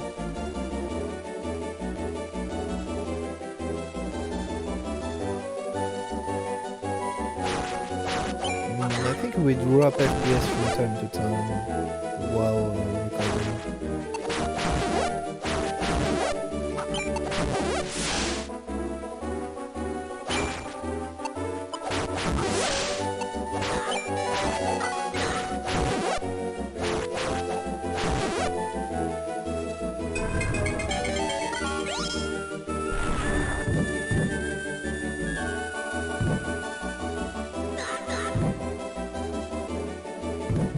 So there's gonna be the chest. Yeah, past it. Yeah, there was a chest on the right. Actually, this one you do not even have a hint for it, so yeah. There were others though. If you look at the borders of the screen, you actually see that there are some hidden passages. But yet again, those are just for additional chests, not special ones or anything. Actually, if that could be a thing, I wonder what we could put in that. The silver chest, I already have an identified item with random enchantment on them.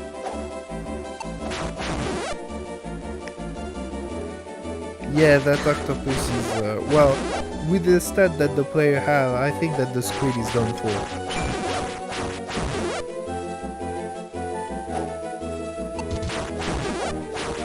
Especially the dexterity, because what can screw you in when you're fighting the giant squid is that once you are blinded, you have half dexterity, and you don't hit anymore. But the extra dexterity for once is good. Even though it's overkill for the random mobs in the dungeon. But you know, it's always better to have more than needed than less.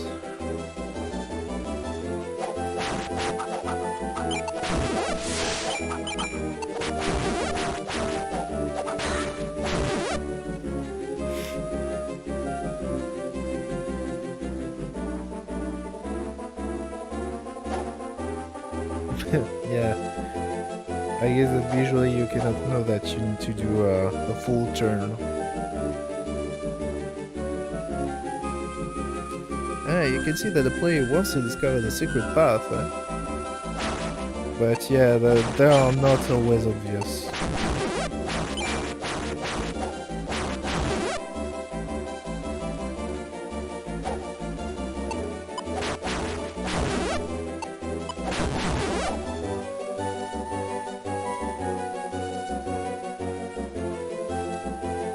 A little portrait of Captain Haddock.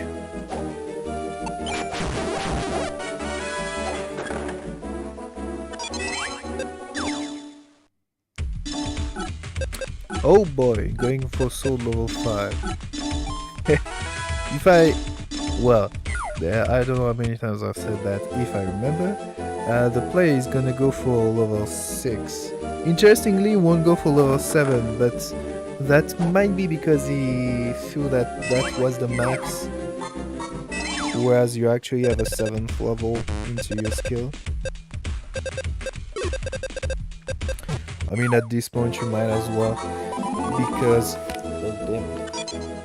especially because the mastery level, so the 7th, has a double bonus for shield, armor up, all the weapon skills. And I don't know about there are other skills when I'm not sure if they have double bonus or not.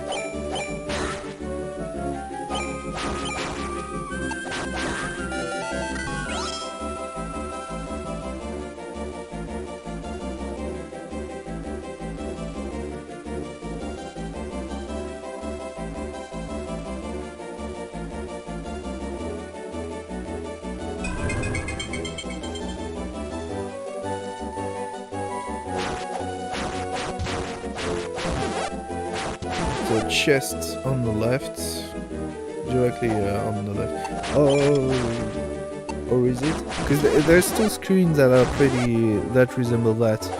I always mix them up. But it's one of the two when just after the first stair you just go on the left and it's a secret passage to the chest.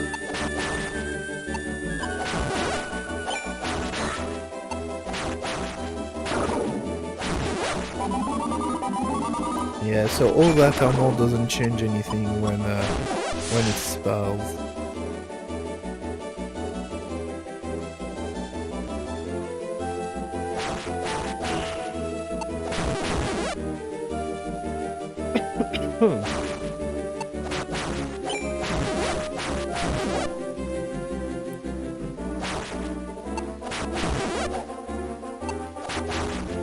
Yeah, it's so hard to discern pixel art on these paintings.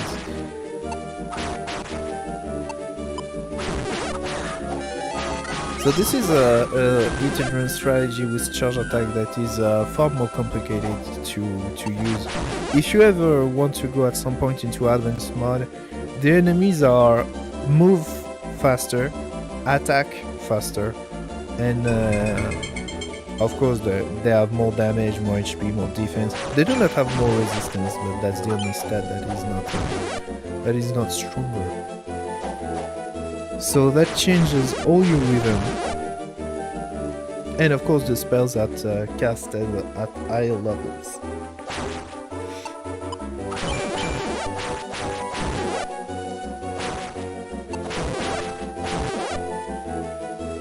So it's often better to just spam the normal attack than trying to charge your attack. Because if you get interrupted, you're screwed.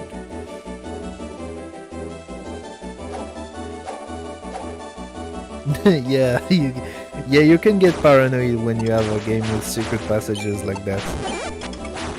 At least it's not necessary to progress through the dungeon that much.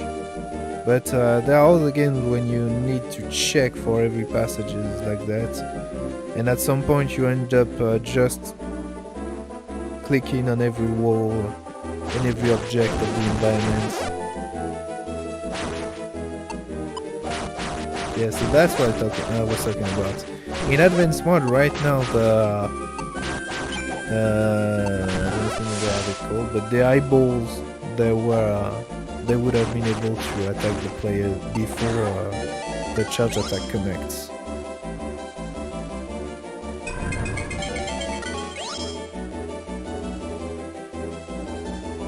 A hint to quest, the Rescue the Grandson quest. This one might have been the more complicated to encounter randomly in the game. Arguably with the claim. Well, I don't know, because you got the plenty of times on a panel that gives you the amount of XP needed.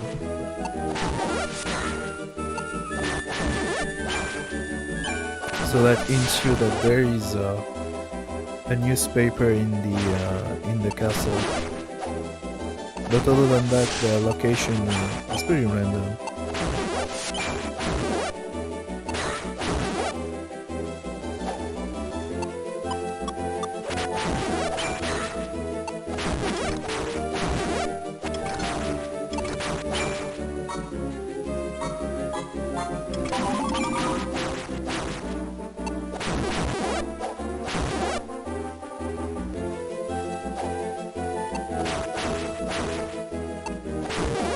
Falls into the cozy category. I don't know what would be the cozy category. Well, it's not a game that stressed you out, that's for sure. But I don't know what would be the cozy category. For me, yeah, that's cozy because I know the game.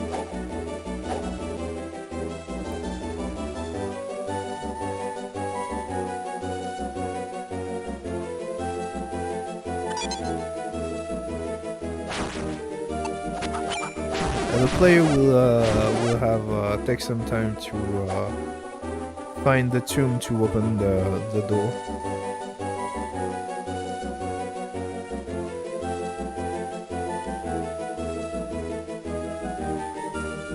So we'll get 1 more minute. And after that, so I watched this. The pirate robot fight was actually more interesting for reasons that you'll see than the giant squid fight.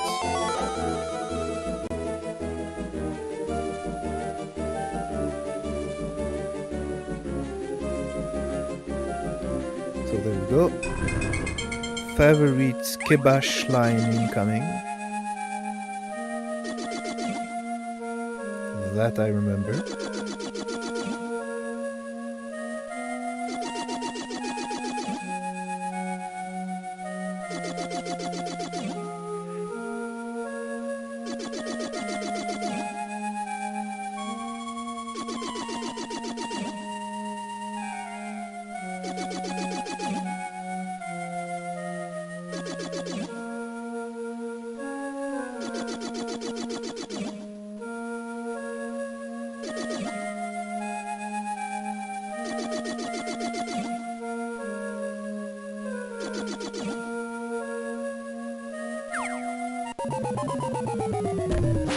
Okay, so the first time, if you want to charge your attack against him, you should start before he starts spinning, because otherwise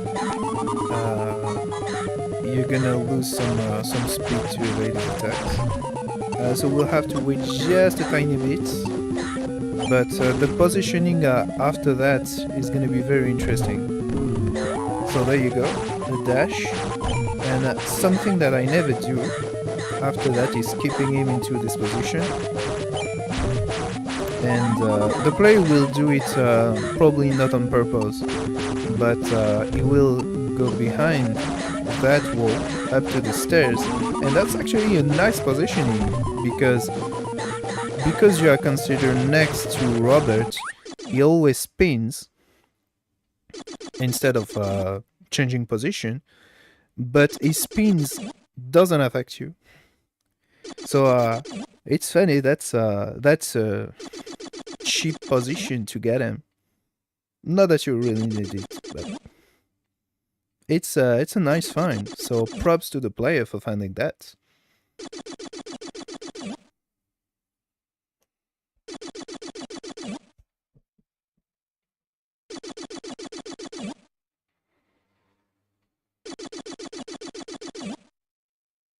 And now, boss number 2.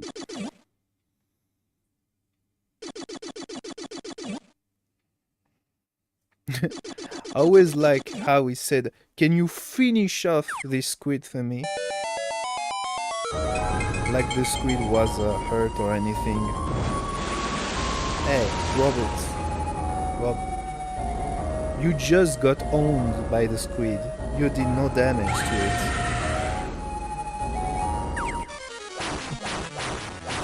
I feel so Sigma. How so? I feel like Sigma has different definition. I'm not totally sure how it's supposed to mean, because people say things that are contradictory. You can manage to barely evade this gas cloud, but it's not easy.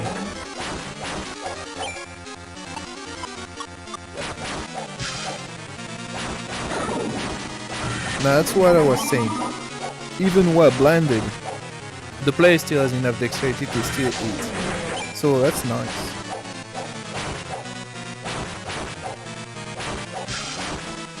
This is one of the best advantage of getting over level. I mean over level. Can you really get over leveled in this game? Remember that max level is 200. And there we go. So of course, that was an easy fight. I wasn't worried. With enough stats, that's fine. Of course, darkness res would have helped, but it's just a detail. So that's gonna be the. Oh damn! My there we go. Whatever went on this ship is no ordinary darkness. Actually, a funny thing to say, because the player we are... But that's gonna be for the part 2 of this common playthrough. The player will unlock the unknown derelict, which is actually the ship with darkness on it.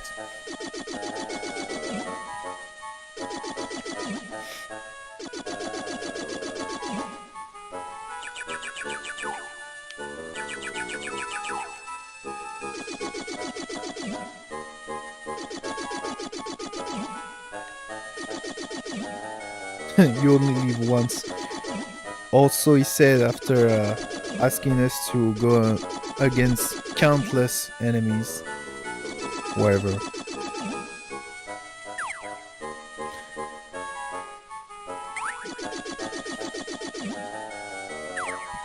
Yeah, you should do our best, but their best doesn't imply helping the hero.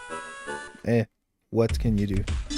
They're not paid enough to go against the forces of darkness or something.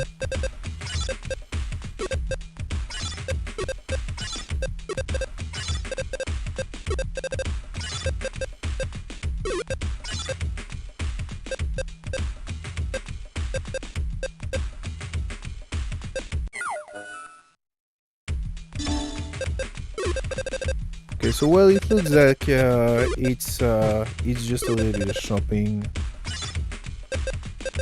Yeah, just usual stuff before finishing the episode. Okay, so well, thank you for watching.